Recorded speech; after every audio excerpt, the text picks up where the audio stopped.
तैयार की गई, उसकी वजह क्या थी, सारे रीजंस हमने अपने प्रीवियस लेक्चर में पढ़े।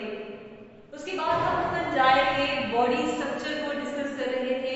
इसकी बॉडी जो मेन बॉडी है जिसे माइसीलियम कहा जाता है, उसके फर्दर पार्ट्स जिन्हें हाइफाई कहा जाता है, उसके बारे में हमने पिछले लेक्चर में पढ़ा। हाइफाई की ही बात कर रहे थे कि हाइफाई को स्ट्रक्चर के लिहाज से दो ग्रुप्स में डिवाइड किया जाता है। एक है सेप्टेट और दूसरी है नॉन सेप्टेट।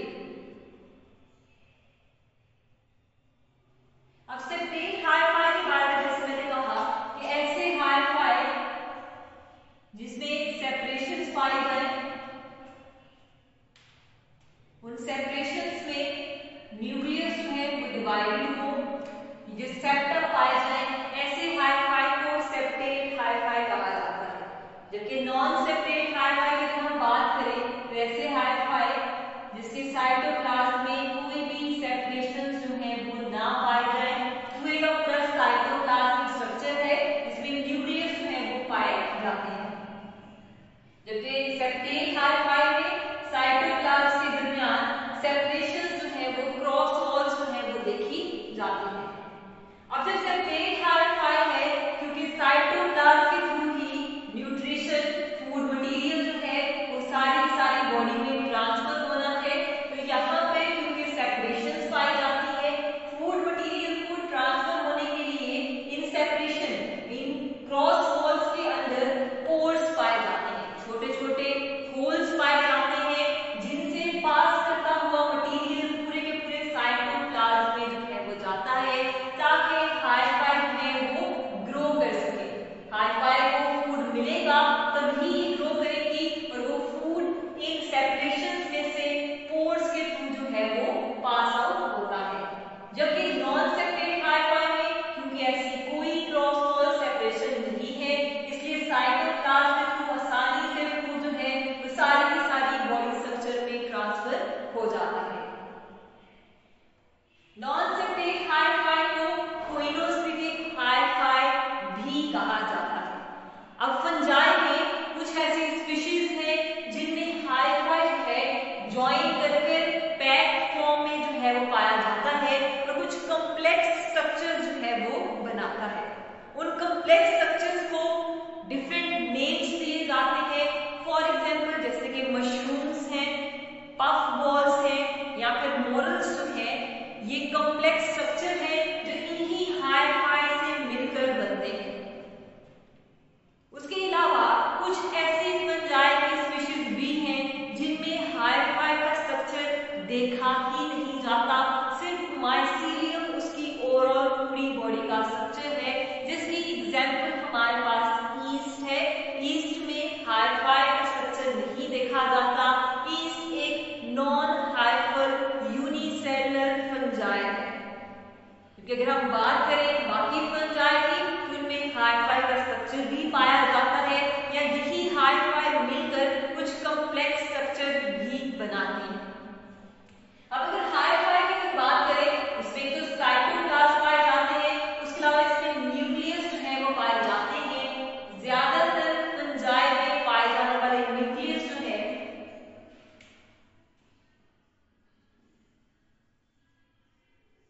वो हैप्लॉइड होते हैं।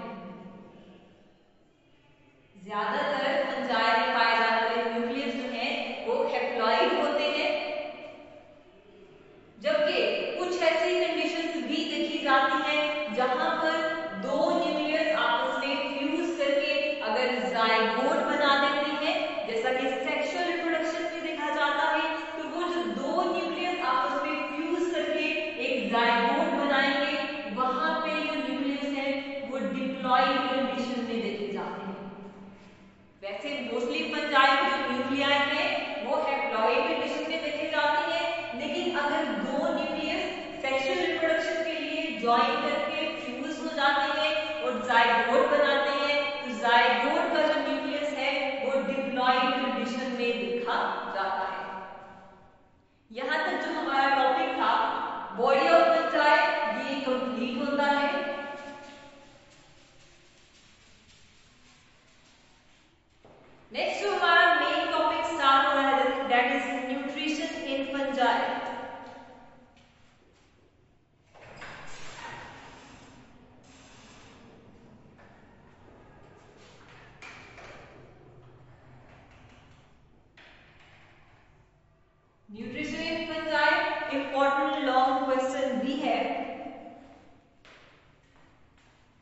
फंजाई की न्यूट्रिशन की बात करें, सबसे फर्स्ट पॉइंट जो आता है that is they lack chlorophyll.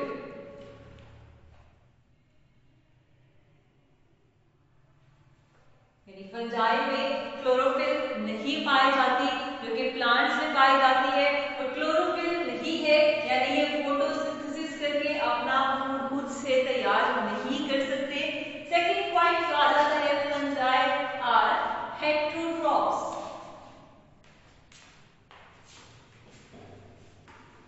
Heterotrophs यानी कि किसी दूसरे लिविंग ऑर्गेनिज्म पर डिपेंड करते हैं अपने फूड के लिए। हेटेरोट्रॉप्स की बात करें तो फंजाई अब्जॉर्प्टिव हेटेरोट्रॉप्स हैं।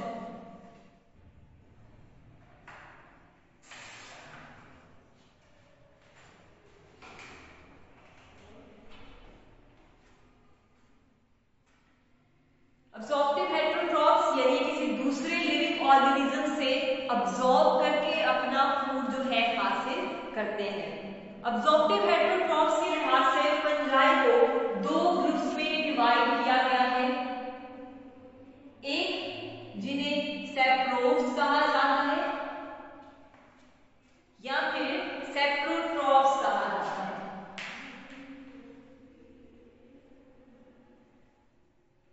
दूसरा ग्रुप जो है इसे डीकंपोजर्स कहा जाता है।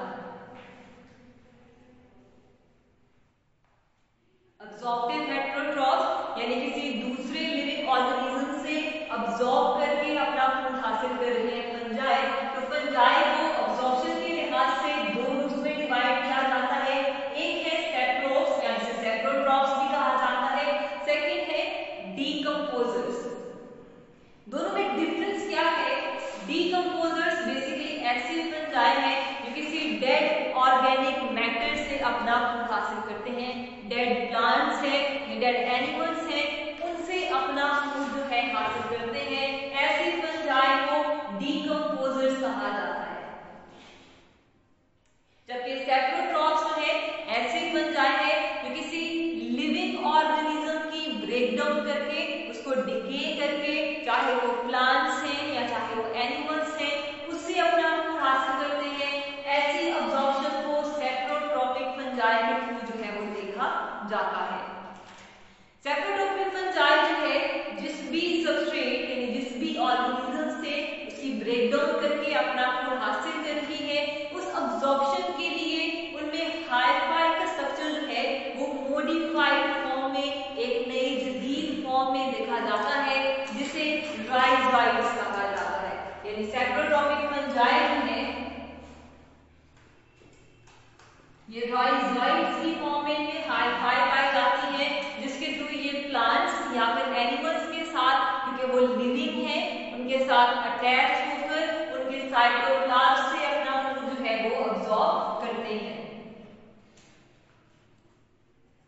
फंजाई को बेसिकली डीकंपोजर्स क्यों कहा जाता है? अगर हम इसकी बात करें तो फंजाई और बैक्टीरिया ये पूरे के पूरे वर्ल्ड के डीकंपोजर्स कहलाते हैं। रीजन क्या है कि बेसिकली फंजाई और बैक्टीरिया दोनों मिलकर बहुत से एलिमेंट्स हैं जिनकी रीसाइक्लिंग में रोल प्ले करते हैं। रीसाइक्लिंग में जैसे कि लिविंग ऑर्गेनिजम्स हैं, उनकी डेथ के बाद वो से ऐसे एलिमेंट्स हैं उसे दोबारा से सॉइल में या फिर एनवायरनमेंट में रिलीज करवाते हैं। जैसे कि कार्बन है, नाइट्रोजन है, फास्फोरस है, ऑक्सीजन है या फिर हाइड्रोजन है। इसीलिए फंजाई और बैक्टीरिया को बेसिक डीकंपोजर्स जो है बायोस्फीयर का कहा जाता है। पूरी दुनिया के डीकंपोजर्स जो है ये कहलाते हैं। अब फंजाई को न्यूट्रिशन के लिहाज से फर्दर 3 ग्रुप्स में डिवाइड किया गया है। ये इसकी न्यूट्रिशन के बारे में बताया गया कि फंजाई फूड कैसे अब्सॉर्ब करते हैं, और फर्दर न्यूट्रिशन के लिहाज से इसको 3 ग्रुप्स में जो है वो डिवाइड किया गया है। सबसे फर्स्ट ग्रुप जो है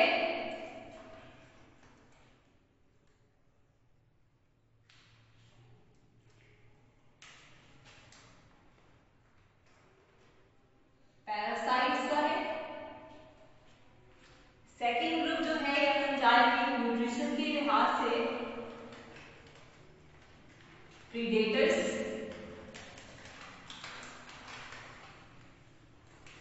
और थर्ड ग्रुप जो है फंजाई के न्यूट्रिशन के लिहाज say that is म्यूचुअलिस्ट।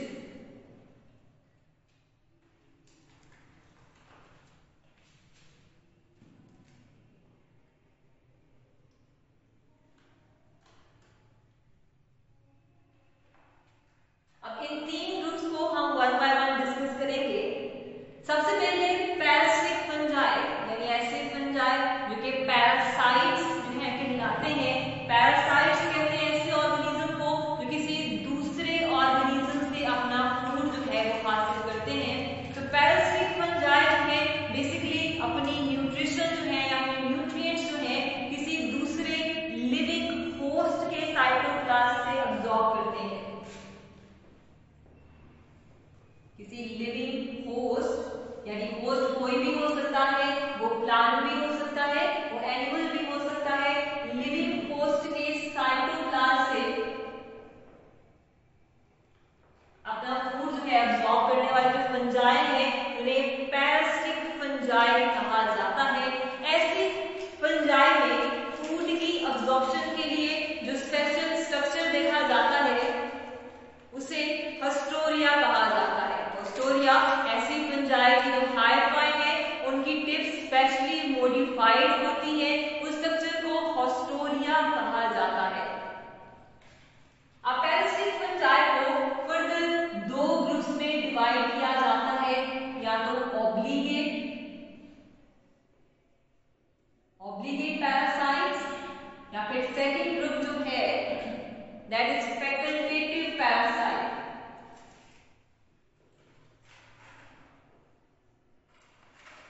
Obligate parasites जो किसी लिविंग होस्ट पर ही डिपेंड करते हैं अपने फूड के लिए और इन्हें आर्टिफिशियली लैब्स में ग्रो नहीं करवाया जा सकता, कल्चर मीडिया पर ग्रो नहीं करवाया जा सकता।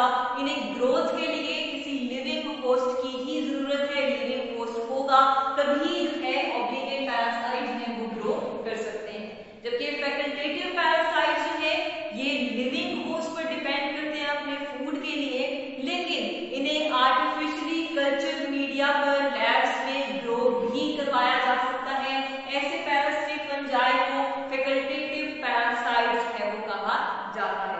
एग्जांपल्स की अगर बात करें तो ऑब्लिगेट पैरासाइट एग्जांपल आपकी बुक पर माइल्ड्यूस की दी गई है, जबकि फैकल्टेटिव पैरासाइट जो है इसकी एग्जांपल नहीं दी गई। इसकी लिखें मेंबर्स ऑफ जीनस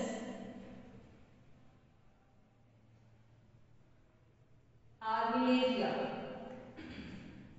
इसकी एग्जांपल आपकी बुक पर नहीं दी गई, लिख ले फैकल्टेटिव पैरासाइट्स जो है मेंबर्स ऑफ जीनस आर्मिलेरिया एक फंजाई है। इसके डिफरेंट मेंबर्स जो है वो फैकल्टेटिव पैरासाइट्स के तौर पर जाने जाते हैं। ये आपकी